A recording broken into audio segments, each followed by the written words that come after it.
Hello, I'm glad to see you again. And let's start our course, Hypersonic Dynamics. Today, we have lecture number 10, and it's called Shock-Shock Interaction. You know, in some supersonic and even hypersonic flow field, shock waves impinge on other shock waves as so-called shock-shock interaction. Some of these interactions are straightforward, but such as those involving straight oblique shock waves that can be calculated by algebraic methods from classical compressive flow.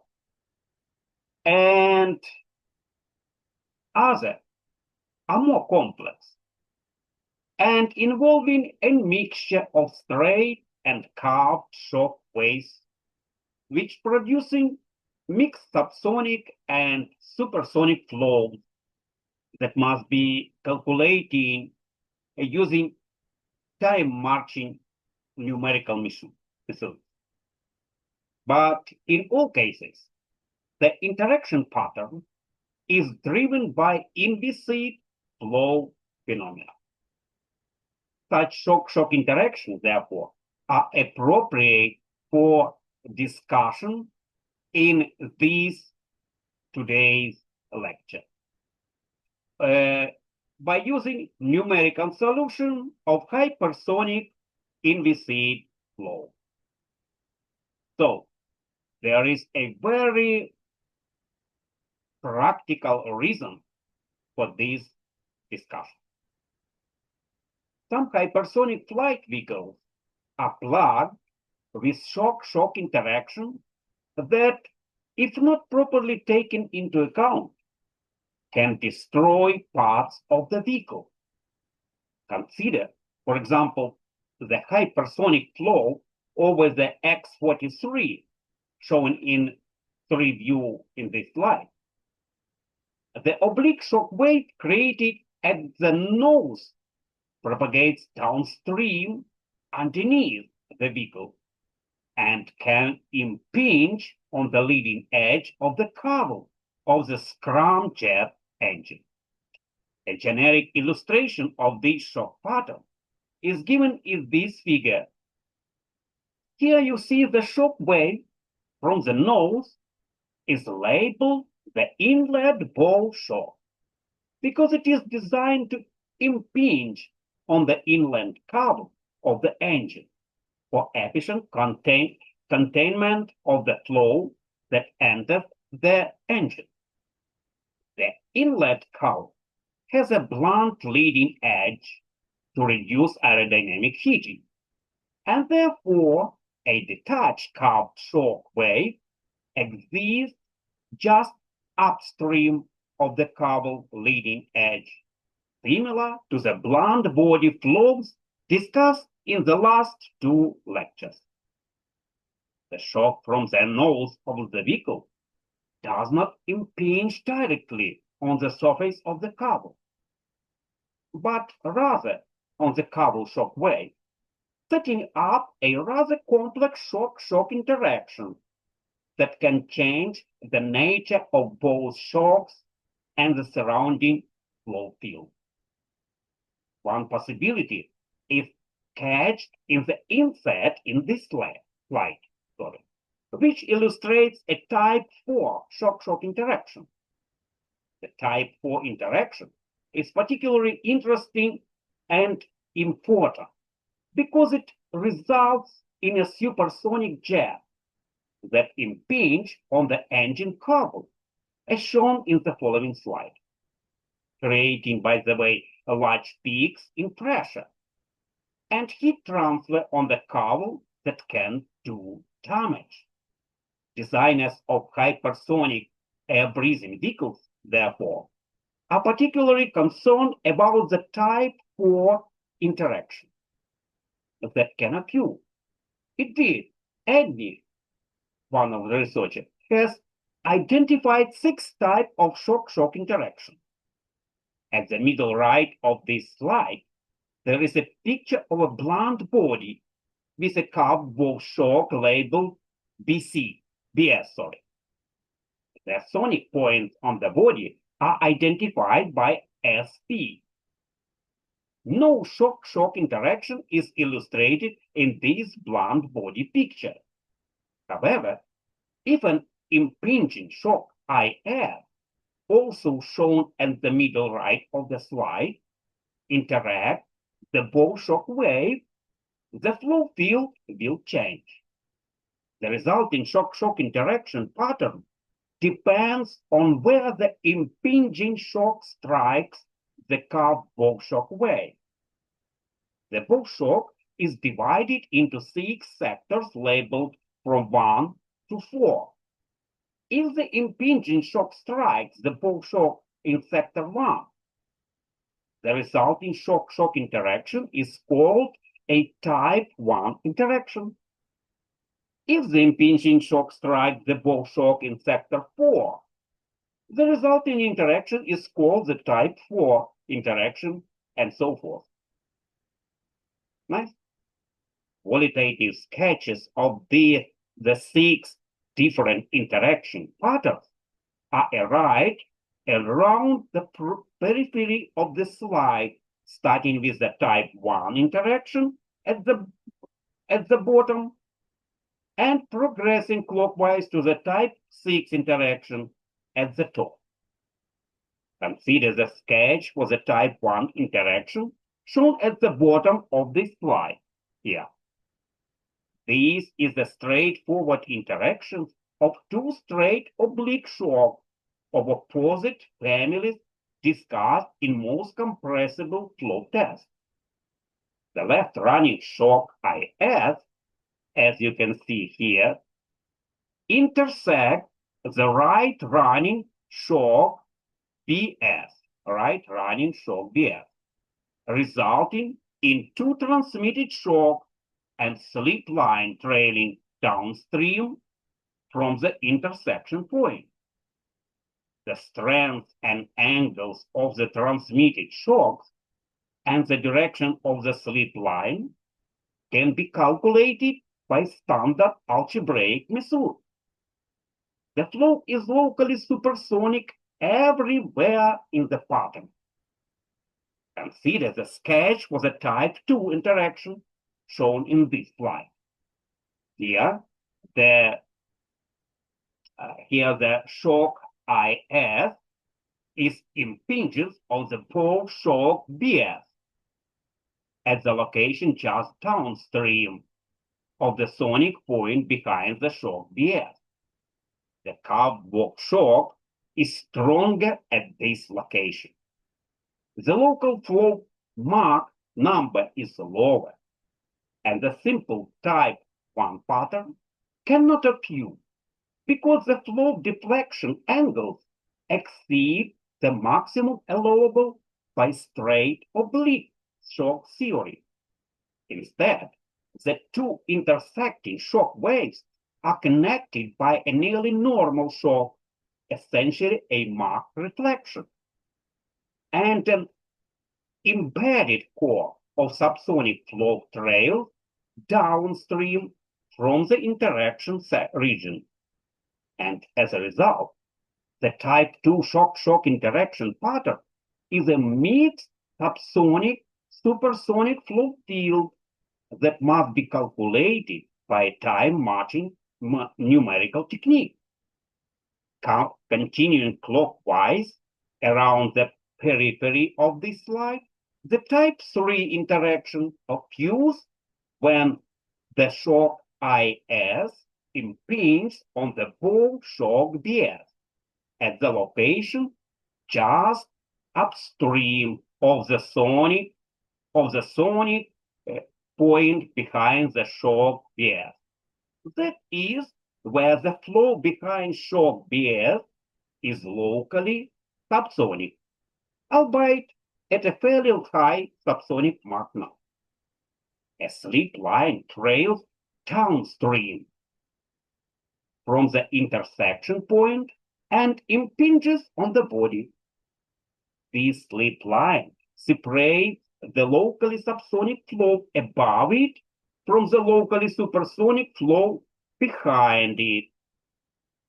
The locally supersonic flow below the slip line is tuned by body surface through a rather complex wave pattern, the details of which are not completely shown in the following slide. The type 4 interaction occurs when the shock IS impinges on the stronger part of the ball shock BS at a location usually far upstream of the sonic point behind the shock BS, and where the turning angle of the flow by the body is too large for the supersonic flow to be deflected downstream through an attached shock, as it allowed in the type 3 interaction. And hence, the flow pattern of the type 4 interaction is completely different than that on the type 3 interaction. A sketch on the type 4 interaction flow field is shown in this slide. Behind the impingement point of the impinging shock IS and the ball shock BS, a supersonic jet SG is formed, bounded on both sides by slip line SL, that separates the supersonic and subsonic region. The supersonic jet penetrates the flow field towards the body and terminates in a normal shock and S close to the body surface. And there are huge spikes in the pressure distribution and the local aerodynamic heating on the body surface in this region. Computational fluid dynamic results for the surface pressure distribution obtained from a time-matching solution by Lin are given in this diagram. Here, the surface pressure non-dimensionalized by the total pressure behind a normal shock in the free stream and plotted versus angular location along the body, with 0 degree being the stagnation point location in the non-interaction blunt body flow. The flow stream Mach number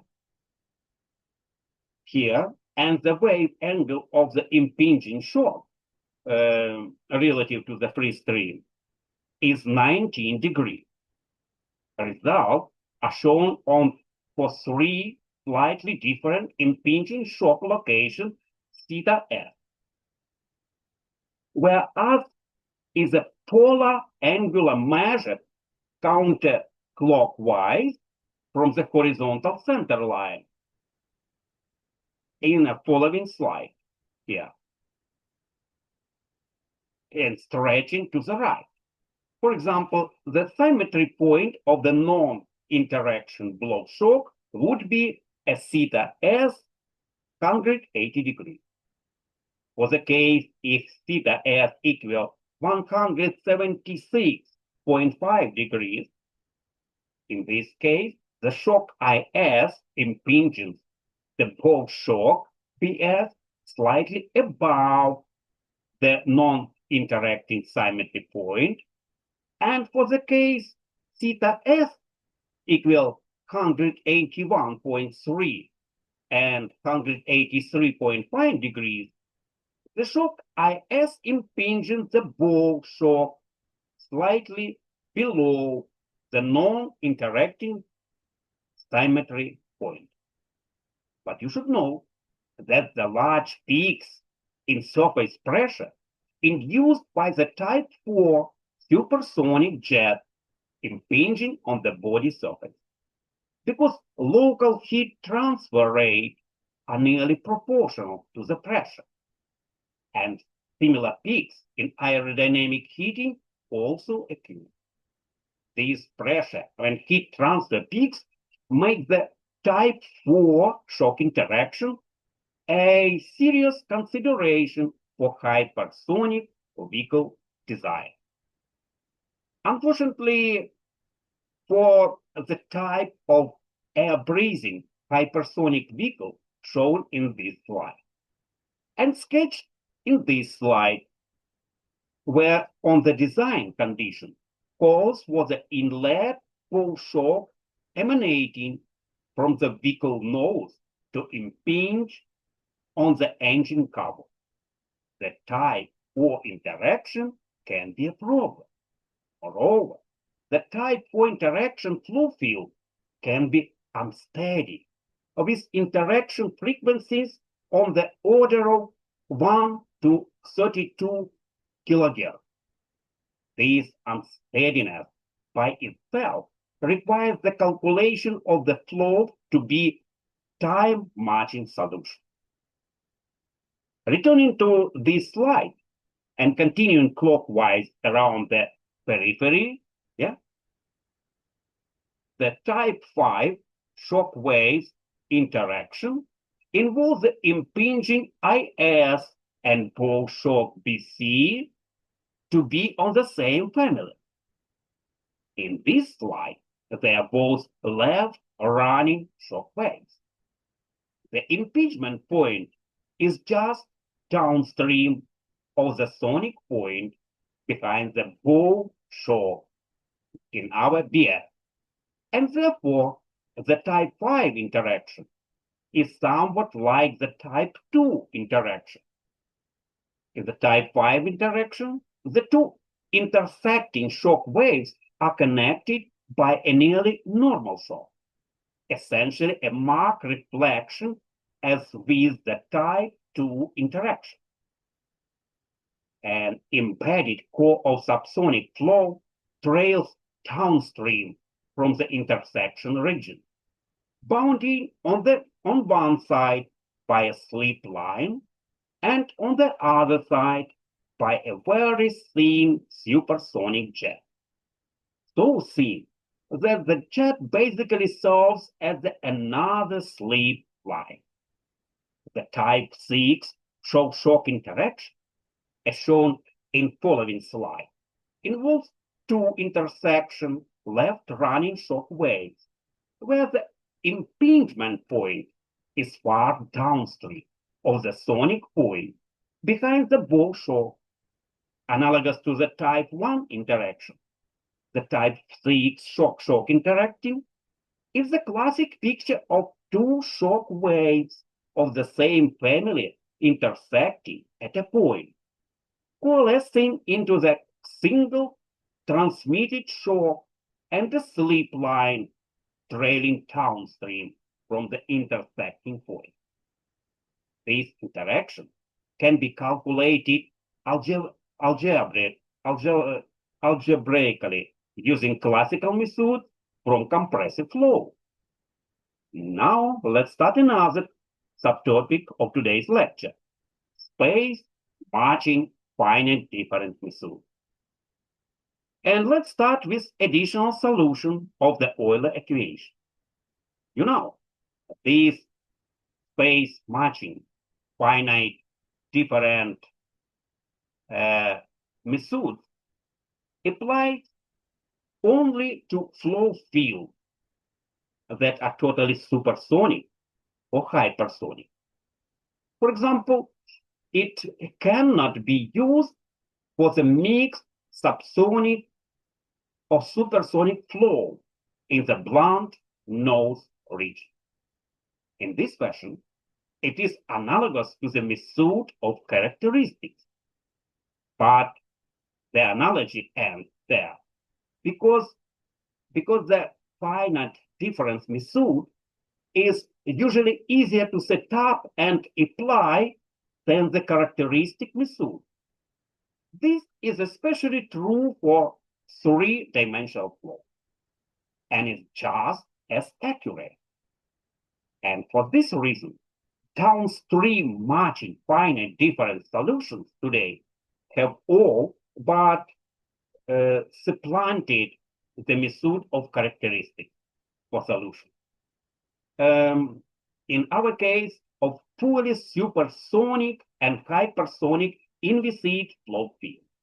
However, please keep in mind that all of the approaches discussed in this lecture are used today to some degree or more for the solution of the hypersonic inviscid flow, and therefore represent the modern world of hypersonic. To introduce the general idea of the downstream matching procedure, consider the two-dimensional or axisymmetric steady flow over a sharp-nosed body as sketched in this slide, namely in figure A on the left part of this slide. The general governing Euler equations are given in this slide.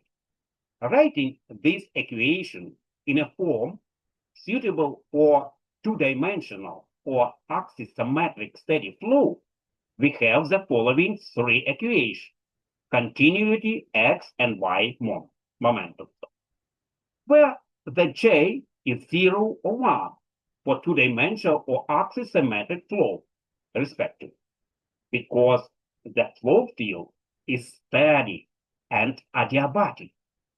The total enthalpy in this case is constant, and therefore the partial differential energy equation can be replaced by the algebraic relation, more simple, as you can see on the right side. Here as a H as a known as an enthalpy, and H naught as a total enthalpy. For calorically perfect cars, we can rewrite H as this form, Cp times T, or transforming about the car. And hence, our first equation on the bottom, you can see here, can be rewritten in this form on the middle on the right. And so, all these equations, you can see all three these equations constitute four equations with four, all three equations, yes, and as you see as the first one, so they constitute four equations with four unknowns, namely unknowns as P, ρ, U, and V. And let us write this equation in a slightly different form as follows. As we multiply the first equation by U and adding the result to the next equation, we can get the equation you can see on the right part of the bottom slide. Or you may see it in the next form as d rho dp d to the x in the parentheses rho p plus rho u squared plus two components d rho u v over dy and j rho u v over y. All must be equal zero.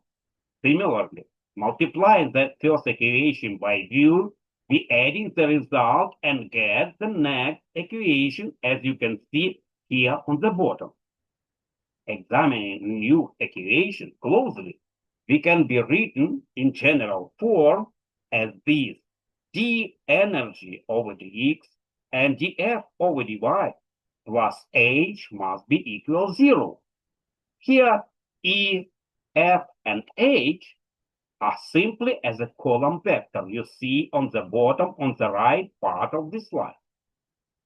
Our equations for these quantities, namely for E, F, and H, as just given, is a form of the Euler equation called the strong conservation of.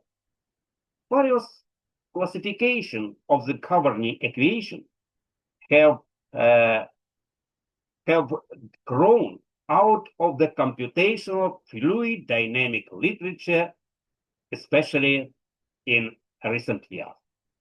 And depending on the manner in which the equations are written, they can be classified as a non-conservation form, weak conservation form, namely, or maybe as a strong conservation form, because the emphasis is the in our present module type of lecture is hypersonic aerodynamics and not the details of computational fluid dynamics. Yeah, that's a bit slightly different we have in practice. And no further elaboration will be given here. So let us simply say that for the application discussed in our lecture here, involving the hypersonic flow over a body with a distinct shock wave, treated as a discontinuity. The particular form of the Euler equation used is not important. So we have just chosen to express the governing equations, namely in strong conservation form, to illustrate that such a form is used in some analysis. For the purpose of this module, we could just as well a form is used in some analysis. But last two equations in the non-conservation form. There are instances, however, where the form of the equation used for a particular computation is important. Continuing with the Euler equation, we wish to calculate the hypersonic flow between the body and the shock wave, as sketched in left figure 8, where the shape and location of the shock wave are also obtained as part of the solution. Because the grid in this slide is curvilinear. A transformation to a rectangular grid in the computational plane is necessary. And this can be accomplished by the following transformation. We have as a two expression on the left part for psi x equal x and eta proportional y minus b over delta, where delta is the local shock layer thickness. Delta is the shock level layer thickness, is the local coordinate of the shock, S, and B here is the local coordinate of the body. So our equation can transform the curvilinear grid in physical plane to the rectangular grid in computational plane, as we see it on the previous slide. So we have our physical plane on the left and computational plane on the right. Okay, and the derivative transformation can be obtained from the chain rule. From the chain rule of differentiation as follows. Here, these two equations here. Here, these two equations should have the bodies as a equal 1 according to the x and 0 according to the y. So d eta over dx must be transformed, as you can see on this part. And finally, d eta over the dy, it will be 1 over delta. So substituting this preceding result, we have the following derivative transformation. As you can see, both two equations on the bottom. Using these two equations, our transformation version will be as the next one on the bottom absolutely. It must be equal 0. Writing the preceding equation with the theta derivative of the zeta derivative of the left and derivative of the right, we can write the next expression here on the frame. This equation is a reminiscent of our previous 4 equations used for the time marching solution, for namely the blunt body problem. This suggests a matching procedure in steps of zeta. That is, a spatial matching procedure is the downstream direction. Indeed, McCormack's predictor corrector method used for the time matching solution, namely show large experiment, and have realized in flight. And hence, starting with an initial data line at some zeta station, the downstream matching procedure is mathematically well posed. In light of the preceding, the following is an outline of the application of McCormick method, namely to the solution of the flow field at the internal grid point. Because the downstream matching techniques described here is an explicit finite difference method. It must satisfy the current Friedrich-Levy stability criterion applied, namely, to steady flow. And this criterion is applied in the physical plane shown on the figure A on the left part of this slide. In essence, it states the following. Consider we have grid point I and J. I and J plus 1. And next I and J plus 2, located at the given X station. The next neighboring point downstream, is a point I plus 1 and J. Okay? As shown this way. The spacing between point I and J and next I plus 1 and J is denoted by delta X. The CFL criterion states that our delta X must be small enough such that the point I plus 1 and J falls upstream to the left running characteristic. Left running line through the point I, J minus 1, through the point I, J minus 1, and upstream on the right running characteristics through the point I, J plus 1. On a quantitative basis, this criterion can be given as expression you can see here on the right part.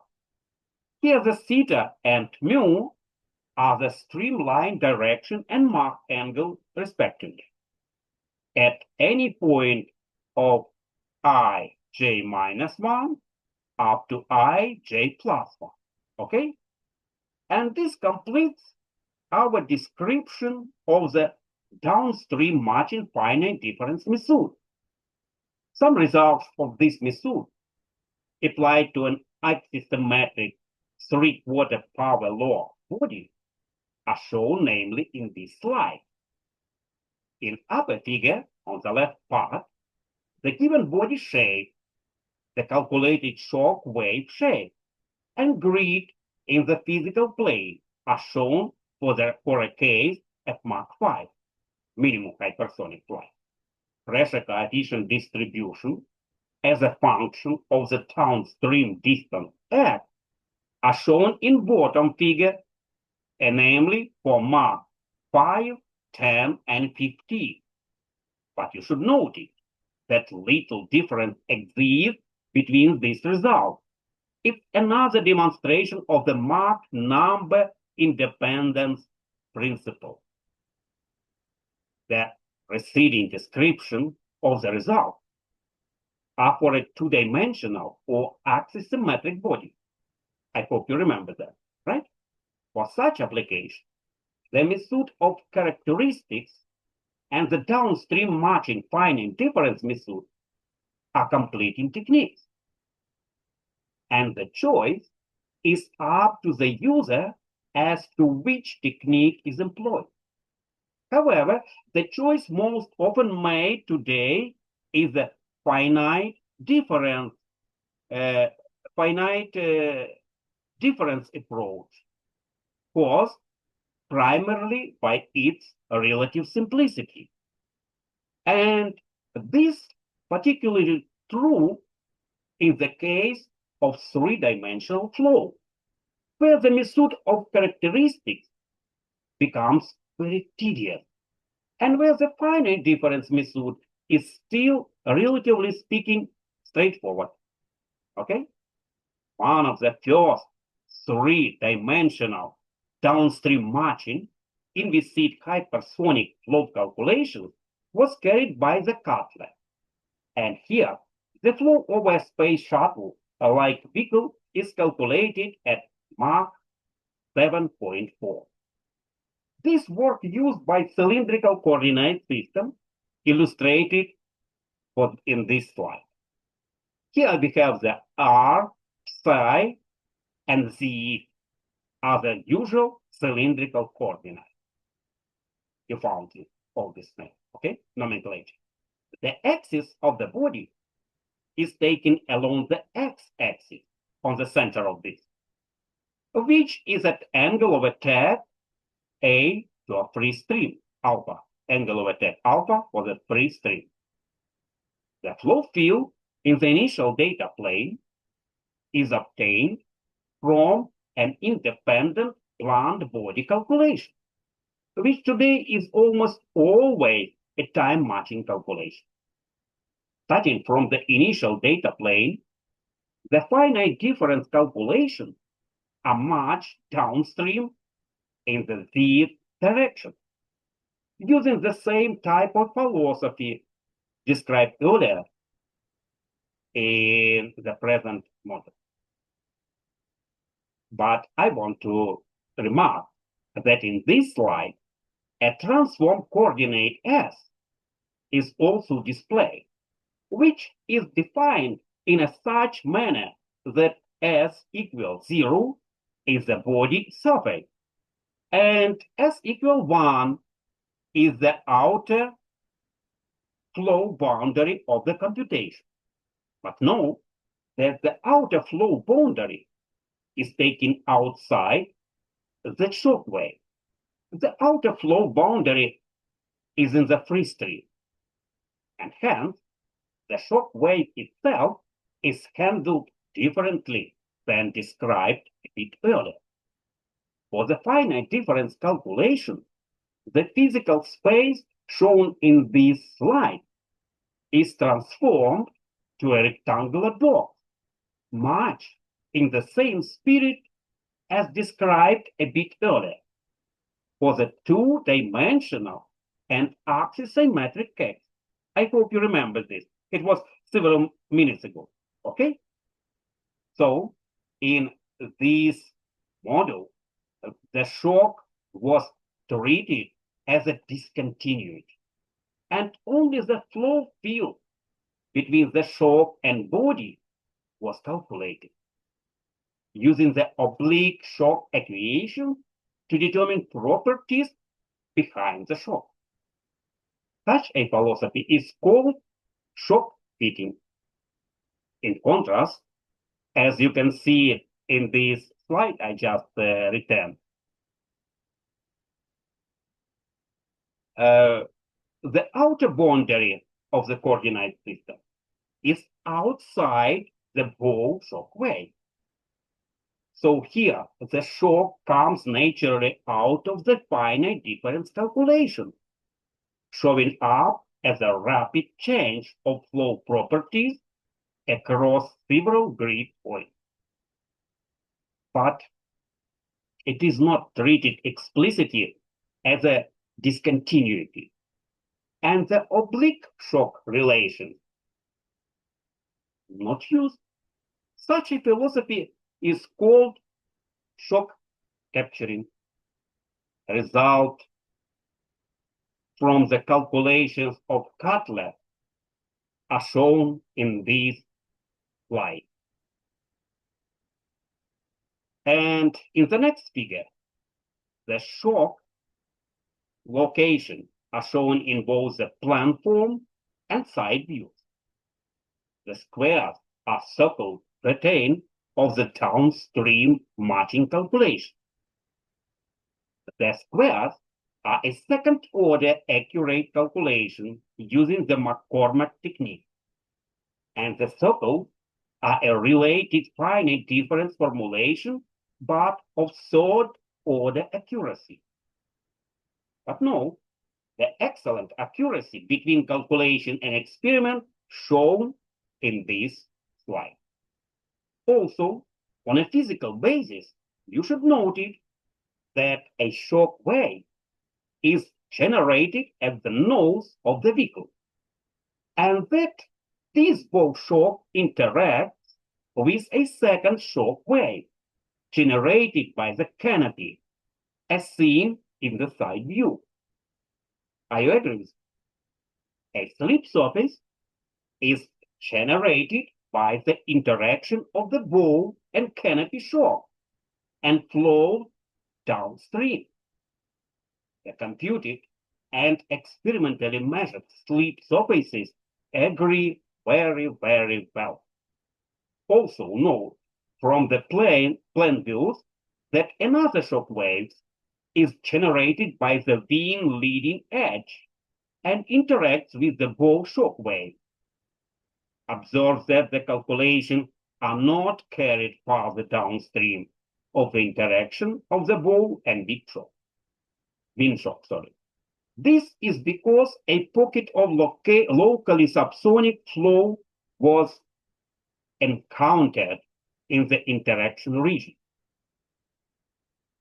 What I want to say, in a steady flow, such a subsonic region is mathematically elliptic, and hence the downstream matching solution, which applies to hyperbolic and parabolic regions only, becomes invalid.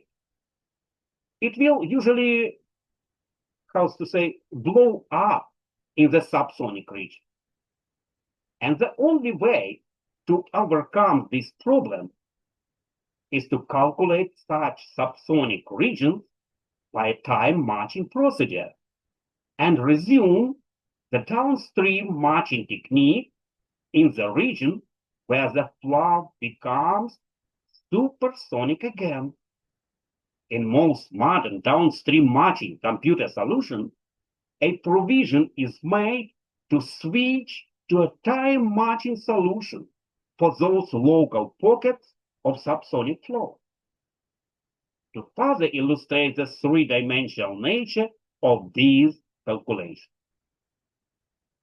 And this slide shows the calculated development of the shock shapes and slip surface in the cross-flow plane at various axis locations along the body. In the next figure, pressure coefficient distribution are shown as a function axial distance z for various azimuthal angles around the body, starting with the bottom of the vehicle where the psi equals 0, and concluding with the top of the vehicle where the psi equals 180 degrees. But note that for this case, the pressures are higher on the top than the bottom of the vehicle. And this is because the angle of attack is 0, and not noting the shape of the vehicle as shown in the side view in this figure, the top surface at alpha equals 0 is a more of compression surface than the bottom of the vehicle. And also note the sharp spike in pressure for psi equals 180 degrees. This is because the canopy shock wave on the top surface. Calculated streamline shape on the bottom surface are shown in the left figure. These are given here just to emphasize the many different types of data that can be obtained in such flow field calculation. And finally, the calculated and measured shock wave shape for an angle of attack case, namely in our case, alpha equal 15.3 degrees, are given on the right figure. Again, excellent agreement is obtained. And also, at this stage, you cautioned that downstream matching calculation must be limited to large enough angle of attack application, so as not to have large regions of subsonic flow over the bottom surface. For cases at high angle of attack with large regions of subsonic flow, a time-matching three-dimensional solution must be employed, and as a result, you can see in this slide. A more recent example of downstream matching three-dimensional hypersonic flow solution is work of Moss varying implicit flow fields over the space shuttle are calculated for both calorically reported gas and an equilibrium chemically reacting gas. Results are given in this diagram, which shows calculated pressure distribution on the beam-board center line of the space shuttle for angles of attack for 20 and 30 degrees. You see the bottom L alpha 20 degrees and alpha 30 degrees angle of attack at the upper. The calculations are made at two Mach numbers, namely for Mach number 8 and Mach number 23. But note that at given angle of attack, the CP for both Mach 8 and 23 are most identical. Yet, another demonstration of the Mach number independence principle. So, there are no general closed-form analytical solutions to hypersonic implicit form. Also, there are, however, approximate theoretical solutions based on simplified forms of the exact governing equation. On the other hand, the exact governing equations, namely Euler equation, can be solved numerically, as demonstrated in present lecture. Indeed, the power of modern computational fluid dynamics gives us the ability to obtain exact solutions of hypersonic implicit flow for virtually any arbitrary geometry, including complex three-dimensional configuration. However, do not be locked into a false sense of security by this statement. Even though computational fluid dynamics gives us the ability to make such exact calculations, the actual carrying out of such calculations is frequently tedious and even sometimes difficult, and laced with details that have to be handled properly in order to obtain accurate and stable solutions. It is not within the scope of our present lecture to elaborate on computational fluid dynamics. Indeed, the purpose of our lecture is to provide an educational experience for you in the areas of hypersonic and high temperature gas dynamics. And only enough computational fluid dynamics is discussed to give you a flavor of its application to these areas. You know, the CFD computational fluid dynamics, state of the art is dynamically changing, particularly at the present time we have. So in our lecture, we have utilized McCormack's finite difference method, which is basically a central difference method. In the presence of the strong shock waves, this method can produce spatial oscillations both upstream and downstream of the shock. Because hypersonic shock waves are usually strong, and these oscillations can become a very undesirable aspect of some hypersonic flow calculations. Therefore, much current work is being devoted to the development of the upwind scheme, that is, numerical schemes that pay attention to the domain of dependence of a given grid point in supersonic and hypersonic flow, and which utilize data only, the upstream locations within the domain of dependence.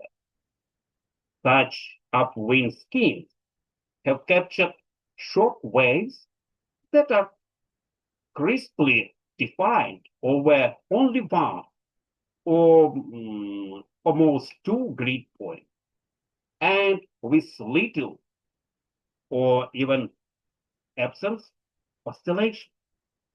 And to become even more general, we have to mention that finite difference schemes do not have a monopoly on hypersonic flow field calculation. Because finite volume and finite element techniques have application in hypersonic as well, right?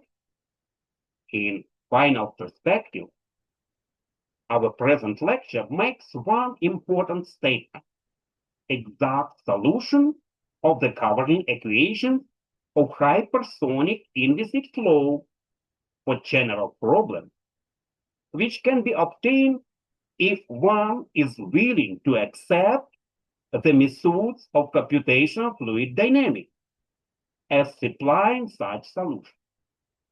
This is an aspect of a modern hypersonic.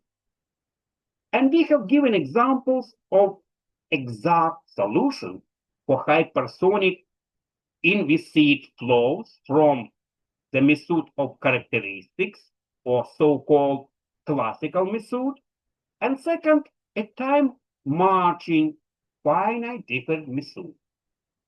But after these two, classical method and time-marching inference, we have a space-marching finite difference method. The method and results presented here are intended to provide only the flavor of such work.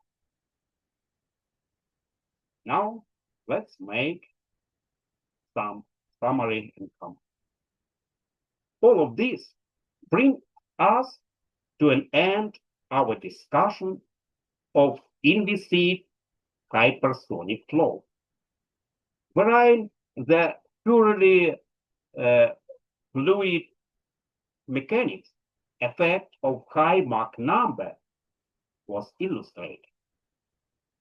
And part one of our course until today's lecture, all these 10 lectures, has concentrated on such flow, both from classical and modern points of view.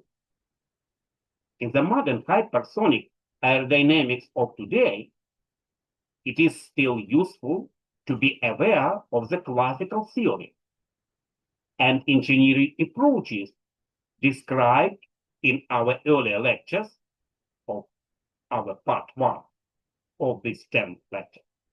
Also, we must recognize that the computational fluid dynamics, or CFD, dominates the analysis of modern hypersonic problems. Before proceeding to part two, let's return again to the roadmap in this slide and scan over the items listed under the general heading on inviscid flows, namely the two left-hand branches. Make certain that you feel comfortable with the material contained within each of the items and that you appreciate how each item is related to the general scheme of the hypersonic inviscid flow. Let's start with design example. First design example here is a method of characteristics, which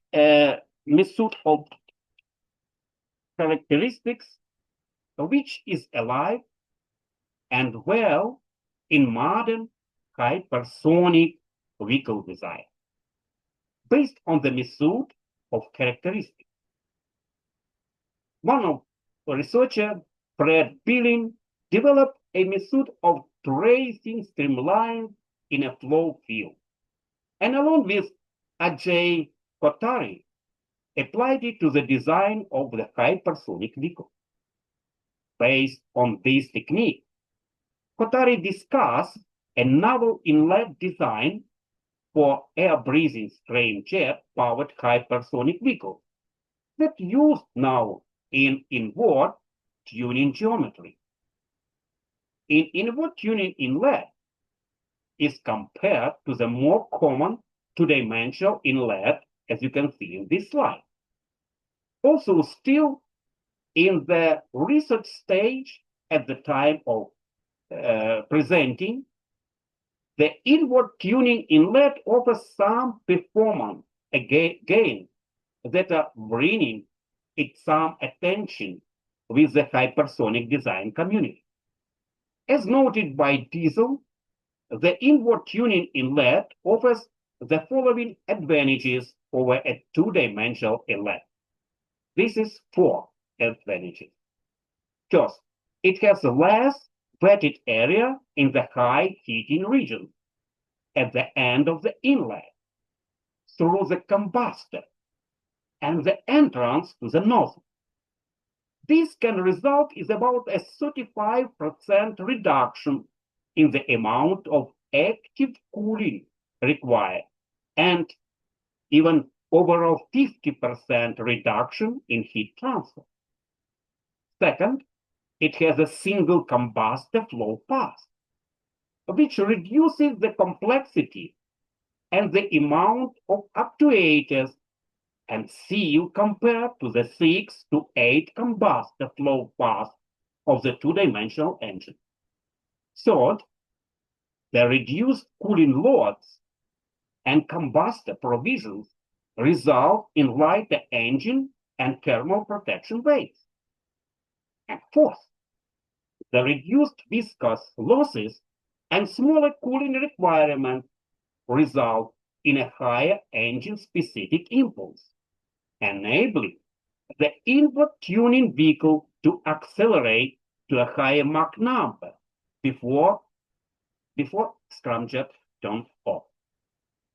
The root source of all of these advantages is a modern application of the method of characteristics to advanced hypersonic vehicle design.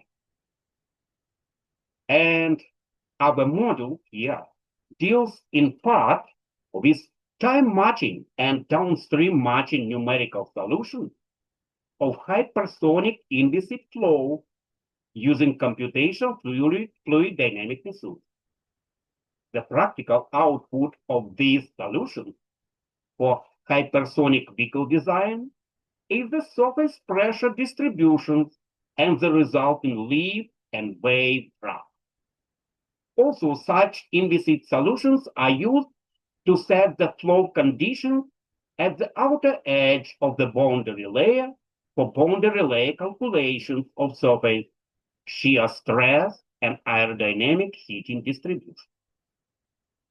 Examples of some of these first inviscid CFD solutions over hypersonic vehicles have already been given in the last 2 lectures. I hope you remember. An example of more recent inviscid flow calculation is support of the European Hermes space shuttle design which given in this slide. This slide is from work of Reiger of the Dornier in Germany. The Hermes configuration, which is shown here, with its surface covered by part of the mesh for a finite volume calculation. By the way, the total mesh used about 300,000 points. Inviscid flow results for the Mach number distribution throughout the flow field over the forward portion of the Hermes at Mach A and 20-degree angle of attack are given in this slide. The Mach number distribution in the symmetric plane is seen in previous slide, and that in the cross-section plane located at 11.2 meters downstream of the nose, which is given in this slide. The shock wave patterns is nicely captured in this result, including the cross-flow shocks above the beam and the upper fuselage, as you can see here. Next, design example 2 for hypersonic wave rider. We have the maximum lift to drag ratio, L to D maximum, for a flight vehicle is a measure of its aerodynamic efficiency. Now, unfortunately for supersonic and hypersonic flight vehicles, as the free stream Mach number increases, this value L to D maximum decreases, and rather very dramatically. This is just a fact of nature brought about the rapidly increasing shock wave stress as Mach number increases.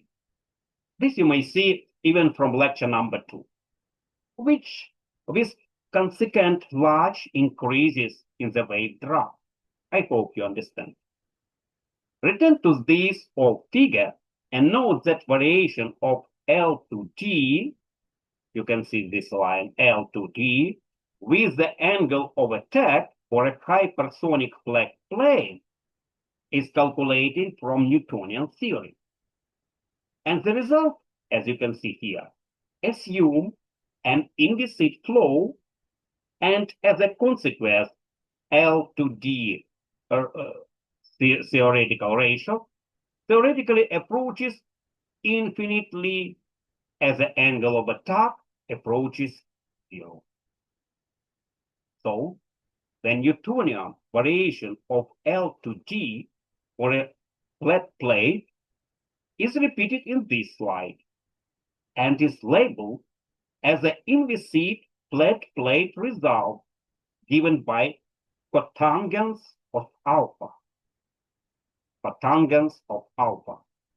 In reality, the viscous shear stress acting on the plate surface causes L to D to peak at a low value of alpha and to go to the 0 as alpha became to infinity.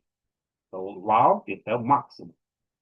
This is illustrated by the dashed curve in this slide, which shows the variation of L to D modified by skin friction, as predicted by a reference temperature method.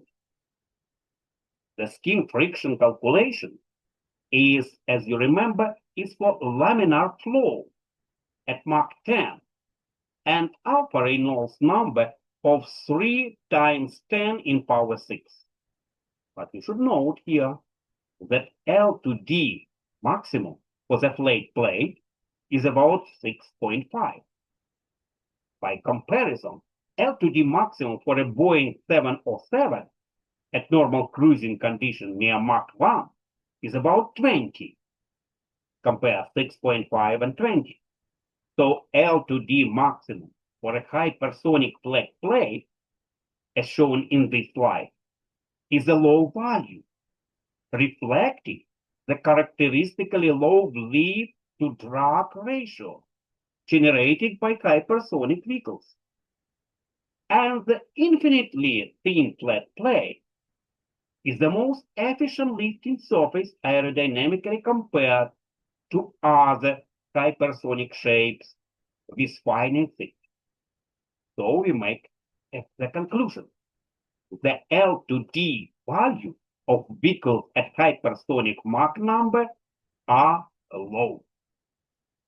This is a class of hypersonic vehicle shapes, however, that generate higher value of L to D than other shapes. Wave rider.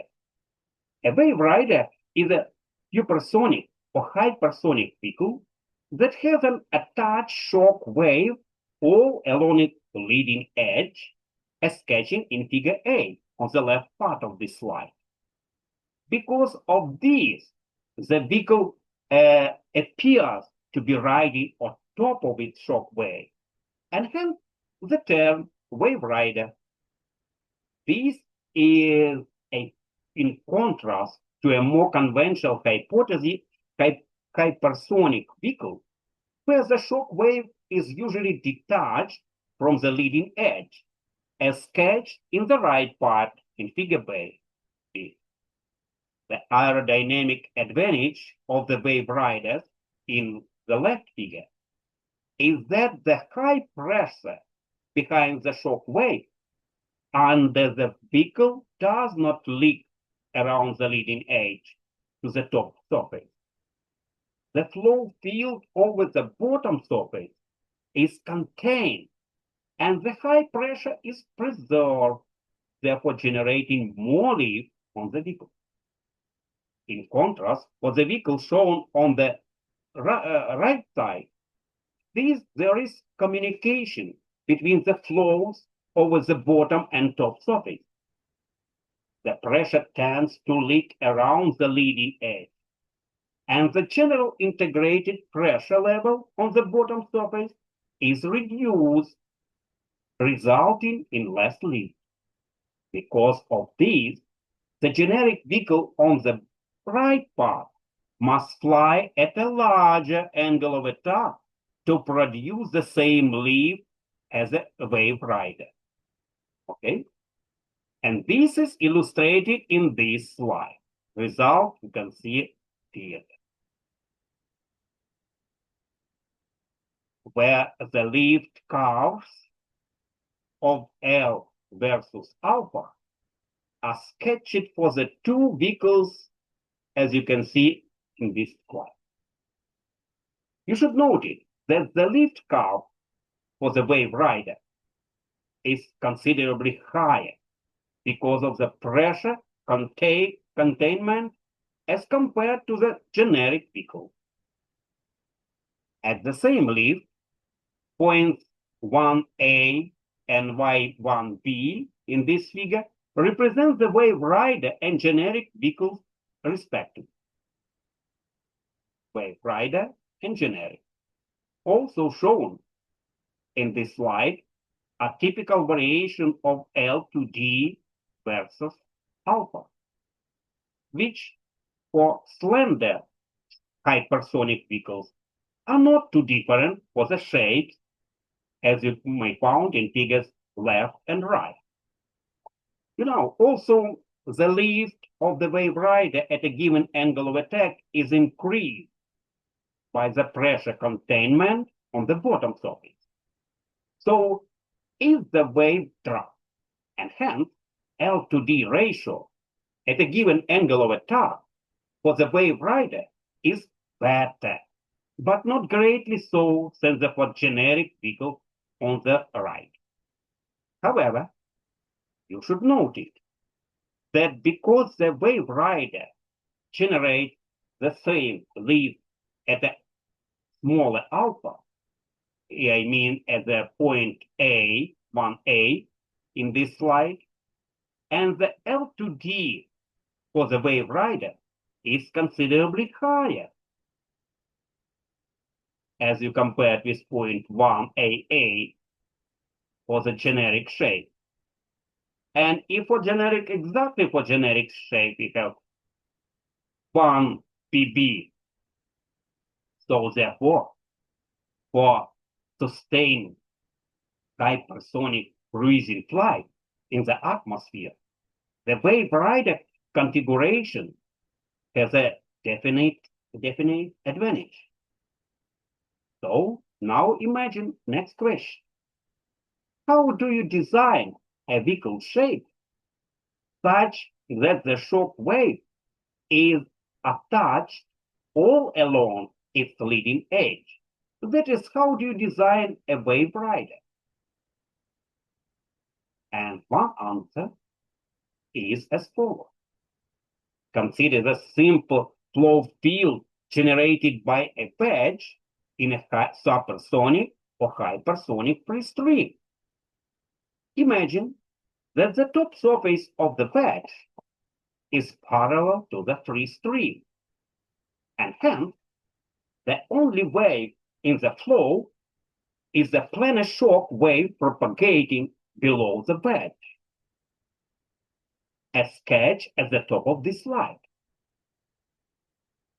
Now imagine two straight lines arbitrarily traced on the surface of the shock wave, coming to a point at the front of the shock. Consider all of the streamlines of the flow behind the shock that emanate from these arbitrarily traced lines. So, taken together, these streamlines form a stream surface that can be considered the surface of a vehicle with its leading edges defined by the two arbitrary traced lines on the shock wave.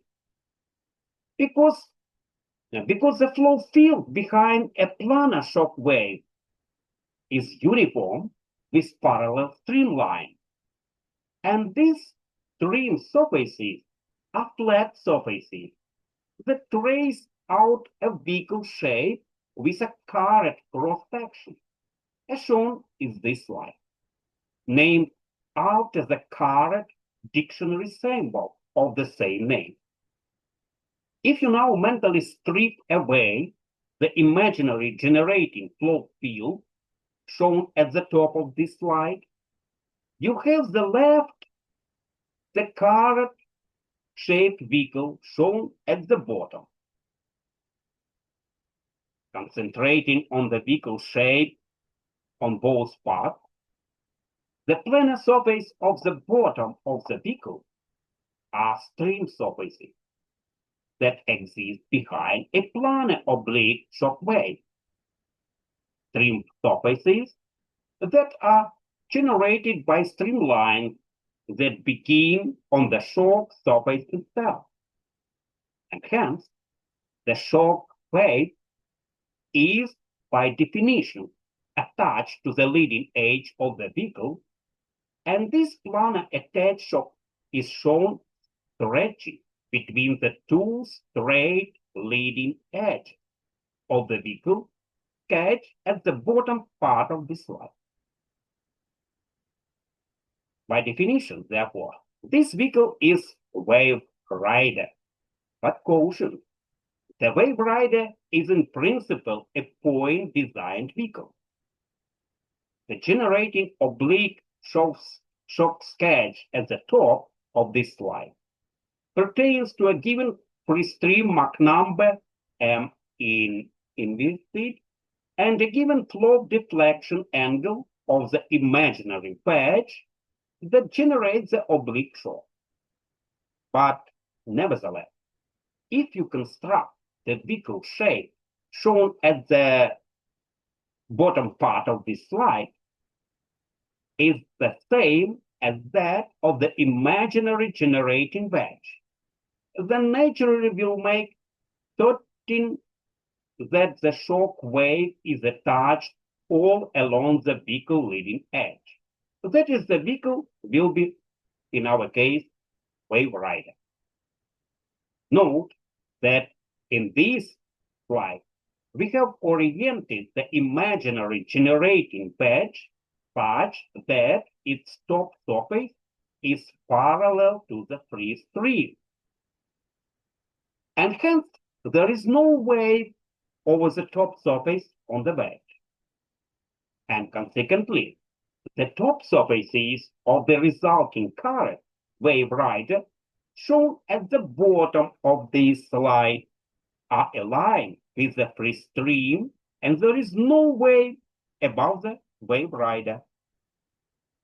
In principle, any shape can be used for the imaginary body, producing the flow field from which a wave rider shape is covered. The simplest case is to use a wedge for the imaginary body as just described. This has the advantages that a wedge produces a well-known flow field that is easily calculated as treated in the beginning of our lecture. But you do not need a CFD solution for this flow. The flow over a cone at zero angle of attack in a supersonic or even in hypersonic flow is similarly a known flow field that can be used to generate wave rider shape. Because this conical flow field is quasi three-dimensional, and it provides more flexibility in the generation of wave rider shapes. The idea is the same. Consider the supersonic or hypersonic conical flow field over a right circular cone at zero angle of attack, as sketched at the right part of this slide. In short, this is a well-known flow field. Are you agree? So, at the right side of this slide, we see a conical shock wave attached to the vertex of the right circular cone. And this cone is simply the imaginary body generating the flow field. Now, consider the dashed curve drawn on the bottom surface of the conical shock wave as sketched at the right side of this slide. All of the streamlines flowing through this dashed curve constitute a streamed surface. In turn, this streamed surface defines the bottom surface of a wave rider, with a leading edge traced out by the dashed curve, as sketched at the left side on this slide. So, any curve can be traced on the conical shock, and hence, any stream surface of this conical flow field downstream of the shock can be used as the surface of a wave rider.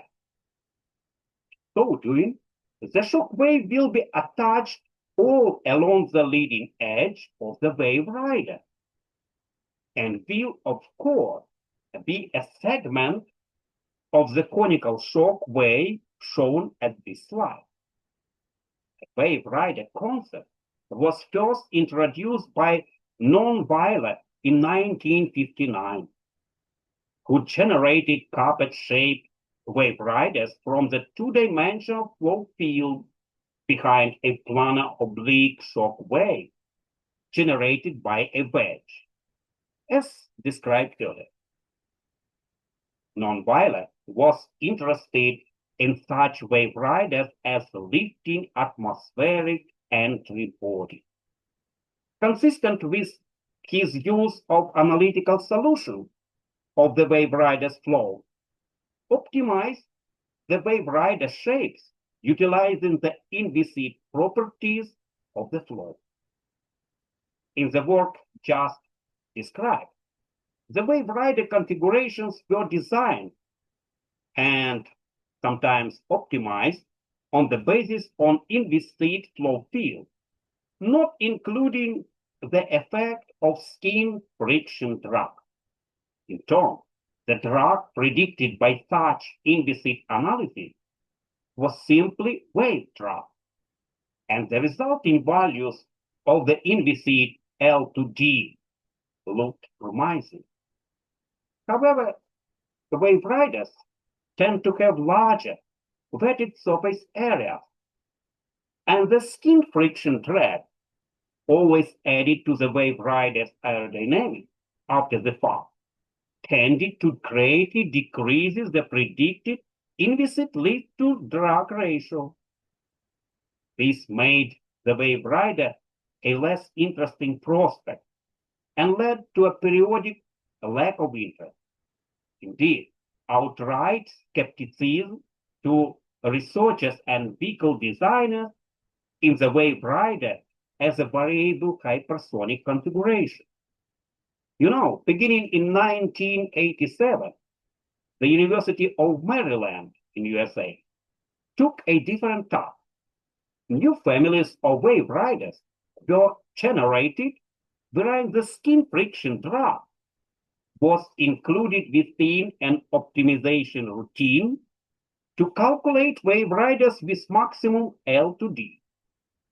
In this fashion, the trade-offs between wave drag and friction drag were accounted for during the optimization process, and the resulting family of the wave riders had a shape and wetted surface area so as optimize L to D.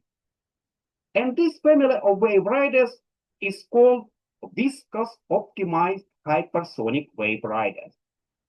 And subsequent CFD calculations and wind tunnel tests have proven their variability, and thus greatly enhancing modern interest in the wave rider concept. Okay, I think enough for today. As usually,